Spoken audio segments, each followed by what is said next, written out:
يقول عليه الصلاة والسلام: خلتان في أمتي العامل بهما قليل والعمل بهما يسير، ومن عمل بهما دخل الجنة.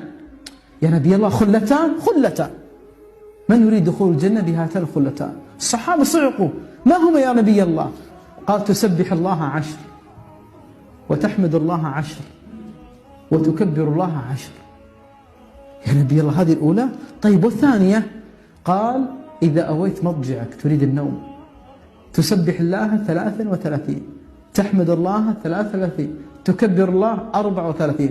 قال: يا نبي الله، هذه نعملها. قال: لا، يأتي الشيطان أحدهم عند صلاته فبعدما يسلم يقوم: قم قم قم قم، فيقوم ويخرج وما ذكر الله، ويأتيه عند فراشه فتنام عينه ولم يسبح الله.